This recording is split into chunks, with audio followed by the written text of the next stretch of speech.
Saatnya Anda menyaksikan Kompas Bisnis, Saudara, bersama saya, Yan Rahman. Saudara, rasio utang Indonesia terhadap PDB meningkat jadi 40,54% pada tahun 2025. Meski meningkat pada tahun sebelumnya, Menteri Keuangan Purbaya Yudisadewa bilang posisi utang saat ini masih dalam kondisi aman dan terkendali. Hal ini disampaikan oleh Menteri Purbaya di hadapan anggota Dewan pada rapat paripurna DPR ke-25 masa persidangan di Kompleks Parlemen Selasa siang. Purbaya mengatakan angka tersebut masih jauh dari batas maksimal 60% terhadap PDB yang ditetapkan dalam Undang-Undang Keuangan Negara.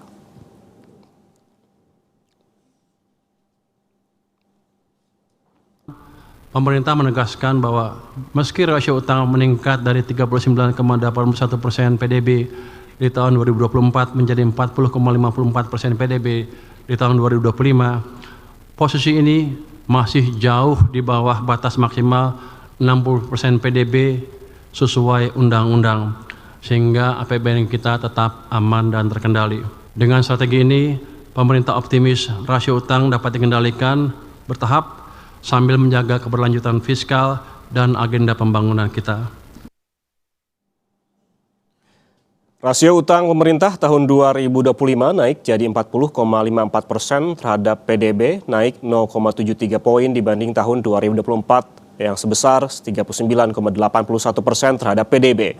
Menanggapi kenaikan ini, Menteri Keuangan Purbaya Yudisadewa menyiapkan 4 skenario untuk menekan rasio utang, di antaranya konsolidasi fiskal bertahap, optimalisasi penerimaan negara, peningkatan kualitas belanja, dan pengelolaan portofolio utang secara aktif lewat debt switch, buyback, dan konversi pinjaman.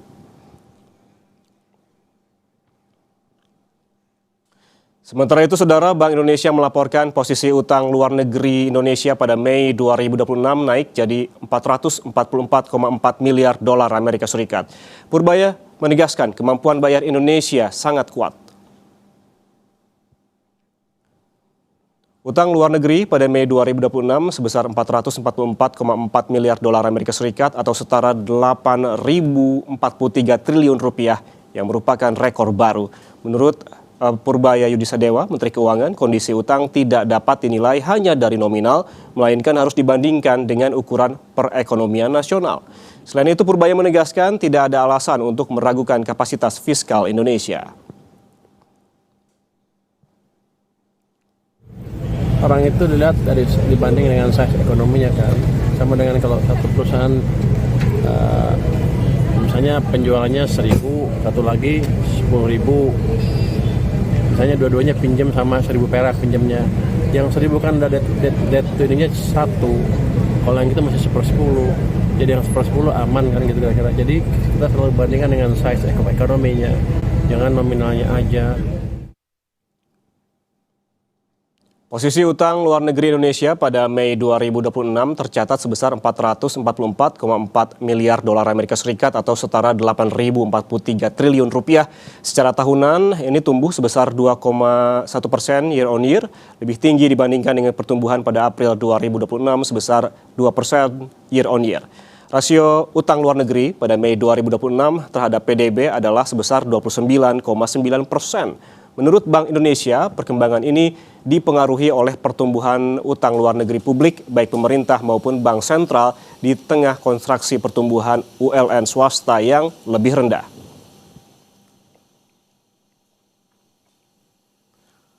Posisi utang luar negeri pemerintah pada Mei 2026 sebesar 217,3 miliar dolar Amerika Serikat atau secara tahunan tumbuh sebesar 3,7% year on year, relatif stabil dibandingkan dengan pertumbuhan pada bulan April 2026 sebesar 216,4 miliar dolar Amerika Serikat. Perkembangan ULN pemerintah utamanya dipengaruhi oleh aliran masuk pada surat berharga negara internasional yang dianggap mencerminkan kepercayaan investor terhadap prospek perekonomian Indonesia yang terjaga di tengah pembayaran neto pinjaman luar negeri pemerintah yang jatuh tempo. Berdasarkan sektor ekonomi, utang luar negeri pemerintah dimanfaatkan antara lain untuk mendukung sektor jasa kesehatan dan kegiatan sosial sebesar 22%, kemudian administrasi pemerintah, pertahanan, dan jaminan sosial wajib sebesar 20,6%, jasa pendidikan sebesar 16,2%, konstruksi 11,5%, serta transportasi dan pergudangan 8,5%. Hampir seluruh utang luar negeri pemerintah merupakan utang jangka panjang. Sementara itu, peningkatan utang luar negeri Bank Indonesia didorong oleh kenaikan kepemilikan non-residen terhadap instrumen moneter sekuritas rupiah Bank Indonesia atau SRBI.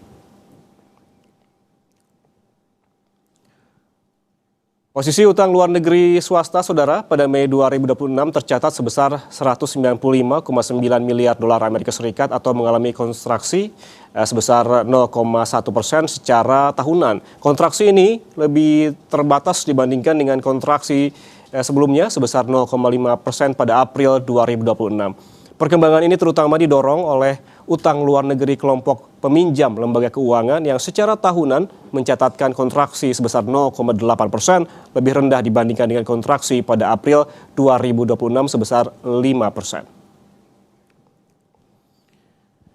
Saudara, posisi utang luar negeri Indonesia pada Mei 2026 mencetak rekor baru, naik jadi 8.043 triliun rupiah. Sementara rasio utang pemerintah per 2025 juga naik jadi 40,54% terhadap PDB. Sesistemik apa risikonya terhadap stabilitas ekonomi nasional? Kita tanya Kepala Ekonom Bank Permata Joshua Pardede. Mas Joshua, selamat pagi. Apa kabar? Selamat pagi, Yan. Kabar baik. Mas Joshua, ini ada rilis kemarin terkait dengan utang luar negeri Indonesia yang naik ke rekor baru jadi 8.000 triliunan per Mei 2026. Anda melihatnya angka ini masih wajar atau sudah alarm waspada? Ya, sebenarnya kita perlu mencermati beberapa indikator. Tidak semestinya kita hanya melihat pada satu nominal saja ya, tadi 8.000 triliun gitu ya, kalau kita konversikan kepada rupiah. Karena kalau kita lihat tadi ULN terhadap PDB masih di kisaran 29,9, artinya ini masih di bawah rata-rata negara berkembang dan juga beberapa negara pendapatan menengah ke atas yang rata-rata juga melampaui 50-60% terhadap PDB. Namun yang perlu kita lihat juga struktur utangnya pun juga didominasi oleh utang jangka panjang ya, dari 83,9% dari utang luar negeri pemerintah tersebut ini didominasi oleh yang jangka panjang. Jadi artinya kewajiban jangka pendeknya relatif terbatas. Dari sisi rasio pembayaran utang terhadap ekspornya pun juga masih terkendali ya. Rasio debt to service ratio-nya pun juga yang Tier 1 ini di kuartal pertama tahun ini masih di kisaran 17%-an dan ini masih di bawah ambang batas yang aman ya oleh standar internasional yakni 20%.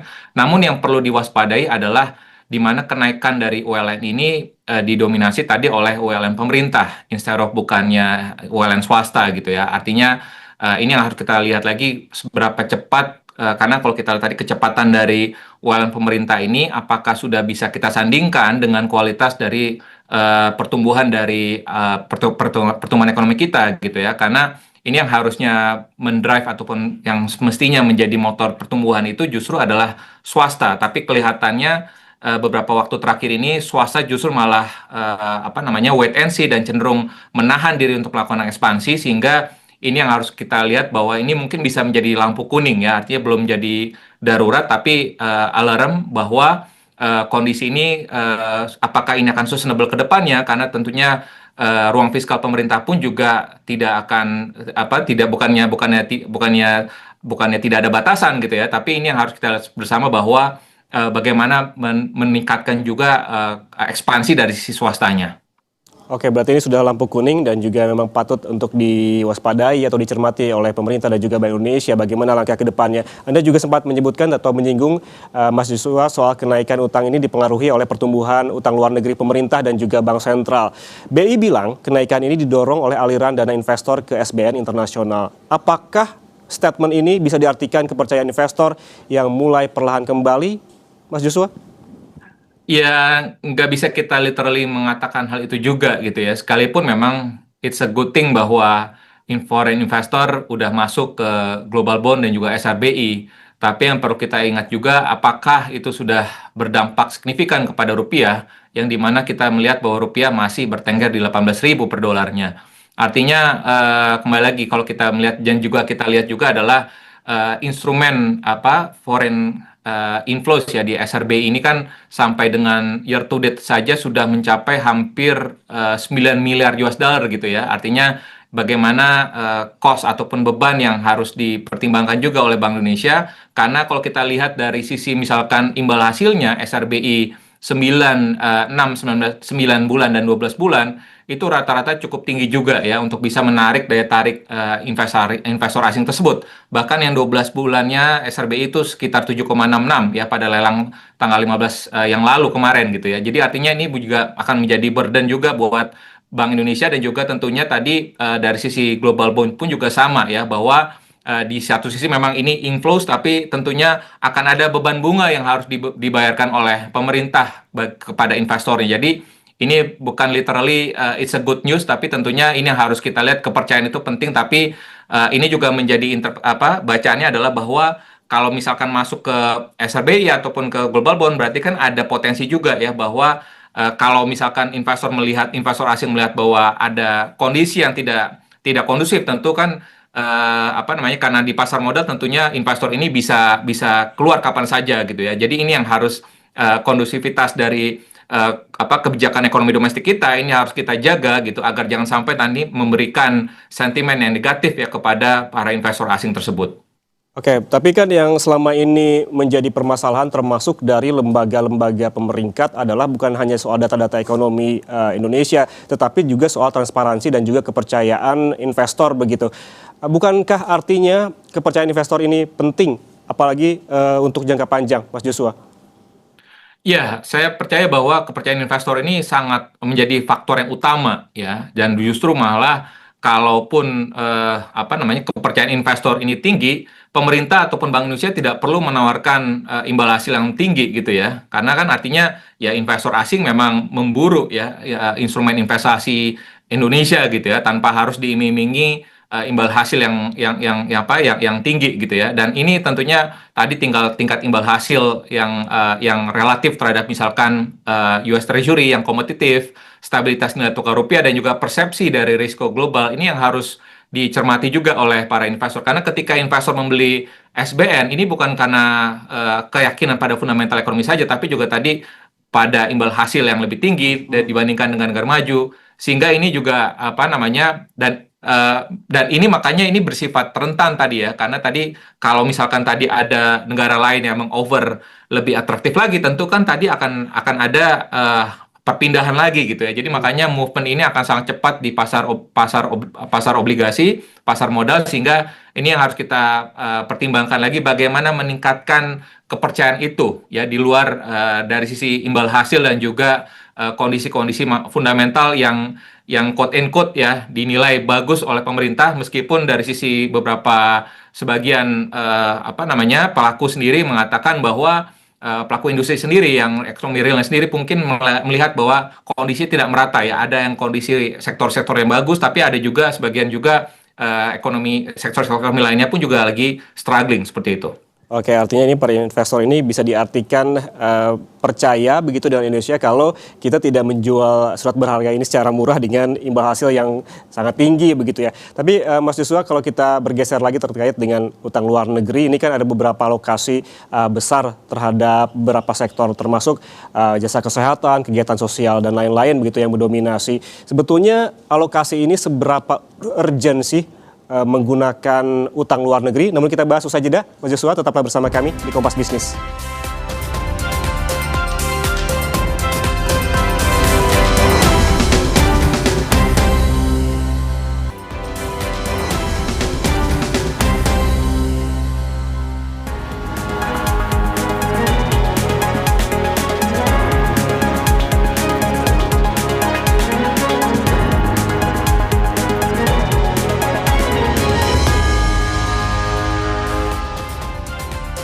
Saudara, posisi utang luar negeri Indonesia mencetak rekor baru, naik jadi 8.000 triliun rupiah pada Mei 2026. Sementara rasio utang pemerintah per 2025 juga naik jadi 40,54% terhadap PDB. Kita lanjutkan perbincangan dengan Kepala Ekonom Bank Permata, Joshua Pardede. Mas Joshua, tadi saya berbicara soal alokasi. Alokasi terbesar utang luar negeri pemerintah ada pada jasa kesehatan dan kegiatan sosial sebesar 22%, serta administrasi pemerintah, pertahanan, dan jamsos wajib 20,6%. Apakah yang Anda lihat selama ini program-program ini yang selalu mendominasi atau fleksibel? Apa urgensinya sehingga memakai utang luar negeri untuk program-program ini? Ya, kita juga perlu melihat juga apakah ada kemungkinan adanya multilateral eh, partnership ya, ataupun juga misalkan suntikan dana dari lembaga donor gitu ya, terkait dengan program-program prioritas terkait dengan kesehatan, pendidikan gitu ya, yang menjadi target sektor dari lembaga-lembaga internasional tersebut ya, untuk bisa meningkatkan tadi scale dari negara-negara berkembang seperti Indonesia. Tapi tentunya yang perlu kita lihat lagi tadi bagaimana seberapa cepat ya ataupun seberapa produktif dari sisi alokasi dari utang luar negeri pemerintah tersebut ke sektor-sektor tersebut ya. Apakah bisa mengelevasi tingkat dari sisi pendidikan ya, tingkat kesehatan kita semakin lebih baik, kualitas pelayanan kesehatannya. Tentunya ini harus kita evaluasi juga ya. Artinya kembali lagi, apapun dari sisi peningkatan utang luar negeri, baik itu pemerintah, khususnya pemerintah, ya ini harus dievaluasi dari sisi pemerintah sendiri. Sekalipun tadi kalau kita lihat dari ukuran-ukurannya, semuanya masih dalam tahap, masih dalam ambang yang aman, tapi tentunya yang lebih penting lagi tadi adalah seberapa produktif ya dari penarikan utang luar negeri tersebut untuk bisa berdampak ya real kepada masyarakat, berdampak real kepada penurunan kemiskinan, berdampak real kepada pemberdayaan UMKM. Dan tentunya ini harus menjadi acuan utama ataupun untuk menjadi monitoring keberhasilan dari produktivitas dari utang luar negeri tersebut. Oke, penting sekali begitu ya, dilakukan evaluasi terhadap alokasi utang luar negeri, bagaimana ini mengucur begitu kepada sektor real. Selain utang luar negeri, Mas Joshua, yang juga diumumkan oleh Kementerian Keuangan adalah soal rilis data rasio utang pemerintah di tahun 2025 yang naik jadi 40,54% terhadap PDB. Secara aturan memang masih di bawah batas maksimal 60%. Tapi Mas Joshua, ini bukankah dengan tren kenaikan rasio utang yang terus-menerus justru semakin meningkatkan risiko? Dan sebetulnya sesistemik apa risikonya terhadap stabilitas ekonomi nasional? Ya, yang pertama adalah risiko bunganya yang besar ya. Artinya dengan kalau kita cermati dengan SBN yang mendominasi 87% dari utang pemerintah, dan artinya ada risiko bahwa pembayaran bunga akan diperkirakan akan bisa mencapai 19% dari total pendapatan.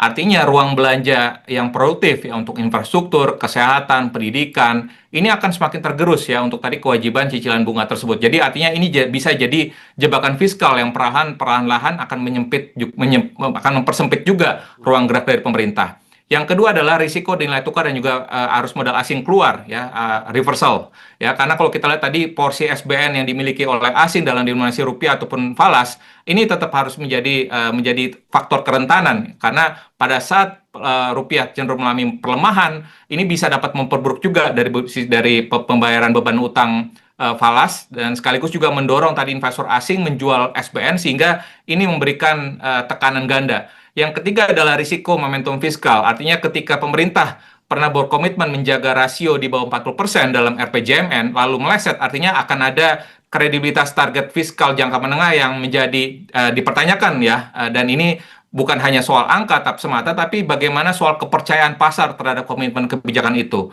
Oleh karena itu, memang tren kenaikan rasio utang ini yang terus-menerus ini memang akan meningkatkan risiko ya, meskipun memang belum menyentuh batas legalnya ataupun tadi ambang batasnya, tapi kalau kita lihat bandingkan dengan jarak 20 poin percentage dari batas 60%, ini memang kelihatannya masih ada space gitu, tapi dengan tren kenaikan sekitar 0,5 hingga 1 poin per tahun, artinya jarak itu bisa terkikis lebih cepat lagi dari yang diperkirakan kalau kondisi fiskal ini tidak diperbaiki secara struktural. Jaraknya semakin dekat begitu. Sekarang saja terlihat mungkin sekitar 20%, namun kalau trennya terus naik begitu artinya memang jarak ataupun spare ini masih semakin dekat, dan jadi juga ada risiko-risiko yang di-highlight terkait dengan arus modal asing yang keluar dan risiko bunga yang membesar dan jadi jebakan fiskal.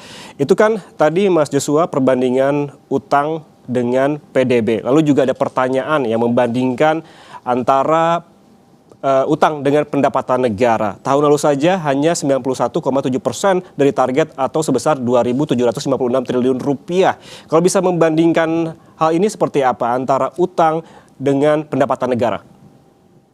Ya, tentunya ini juga menjadi PR pemerintah ya, karena di dalam kondisi situasi globalnya tidak kondusif, terjadi ketidakpastian global, terjadi perang di Timur Tengah, tentu upaya-upaya untuk bisa meningkatkan penerimaan ya dari sektor eksternal itu lebih terbatas. Ditambah lagi juga dengan beberapa apa namanya upaya-upaya pemerintah ya dari program-program prioritasnya untuk bisa mendrive penerimaan, menggerakkan perekonomian domestik. Ini pun juga diharapkan akan bisa meningkatkan tadi penerimaan kita. Ya, Hmm, hmm. sekalipun memang tentunya tantangannya tadi adalah bagaimana mengoptimalkan beberapa apa namanya meningkatkan penerimaan negara tanpa menekan kelas menengah itu yang Hmm, hmm. mungkin yang paling berat gitu ya. Karena beberapa opsinya misalkan kita sudah melihat dengan optimalisasi PNBP sumber daya alam, lalu juga dengan percepatan ekonomi digital dan juga apa namanya dan juga penerapan pajak kekayaan, pajak warisan ini seharusnya bisa dioptimalkan oleh pemerintah dan juga intensifikasi dari apa compliance ya melalui teknologi. Ya, ini kita sudah melihat sudah adanya Cortex, Simbara yang memungkinkan untuk adanya pemetaan wajib pajak yang belum taat, yang belum comply secara akurat.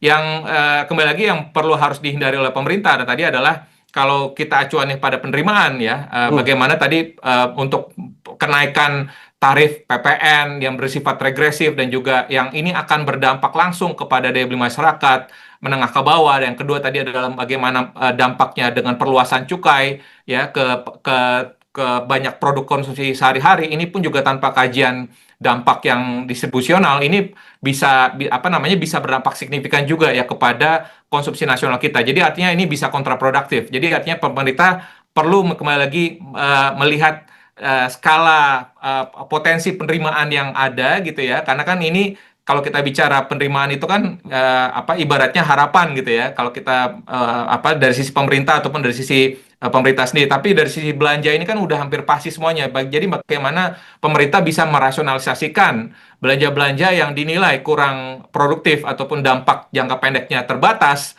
ya ini harus bisa dirasionalisasi ataupun bisa ditunda ataupun bisa dipangkas ya. Kalau memang ada hal-hal yang terkait dengan apa namanya tata kelolanya buruk ya, ya harus ditunda seperti itu. Jadi artinya pemerintah harus transparan dan juga fair untuk meningkatkan tadi kualitas dari belanja dan utangnya karena beberapa indikator tadi itu pun juga dibandingkan juga dengan penerimaan yang memang kita melihat kalau kita bandingkan dengan negara-negara tetangga ya rasio penerimaan kita itu masih tax ratio kita masih terbatas ya, masih relatif lebih kecil dengan negara-negara tetangga tersebut. Sehingga ini harus kita lihat lagi bahwa pemerintah perlu lebih berhati-hati karena sekalipun memang ada target yang apa namanya fantastis 8% dalam hingga 2029, Hmm. tapi kembali lagi pemerintah perlu menjaga perlu mengkondisikan ya bagaimana seberapa besar potensi pendapatannya sehingga belanjanya pun juga tidak jor-joran. Oke, jangan lagi-lagi kelas menengah yang dikorbankan begitu ya Mas Joshua. Ini soal utang jatuh tempo. Pemerintah menghadapi beban pembayaran terbesar pada kemungkinannya Juli ini sebesar 194 triliun rupiah dan juga ada September sebesar 165 triliun rupiah. Apa efek dominonya? Apakah akan semakin memperlemah rupiah?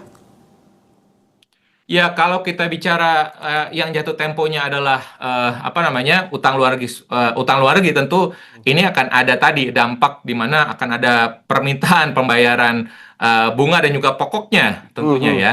Karena ini adalah jatuh tempo gitu ya. Dan oleh sebab itu juga tadi apakah dimungkinkan kembali ya, apakah dimungkinkan kembali reprofiling utang ataupun misalkan yang tadi terkait dengan apa namanya SBN gitu ya yang dimiliki oleh BI misalkan yang akan jatuh tempo ini bisa dilakukan reprofiling ataupun debt switch gitu ya. Ini harus dikomunikasikan dengan di dalam KSSK sendiri gitu ya sehingga harapannya ini jangan sampai tadi memberikan dampak yang memperdalam tadi ya tekanan kepada rupiah gitu. Karena Hmm. tentunya ini yang harus dimonitor oleh Kementerian Keuangan ya utang luar negeri ataupun SBN yang akan mature ya ini dalam jangka pendek ini memang harus dimonitor seberapa besar dan juga dampaknya harus dievaluasi agar jangan sampai tadi memberikan dampak yang negatif ya kepada pasar domestik kita gitu ya karena ini yang harus dicarikan mitigasi-mitigasi lebih awal gitu sehingga harapannya tidak memberikan dampak yang tadi yang negatif ya kepada pasar domestik kita. Baik, harus segera dimonitor dampaknya jangan sampai ada yang negatif bagi pasar kita. Terima kasih Kepala Ekonom Bank Permata Joshua Pardede atas penjelasannya bersama kami di Kompas Bisnis. Mas Jo, sehat selalu. Terima kasih. Terima kasih.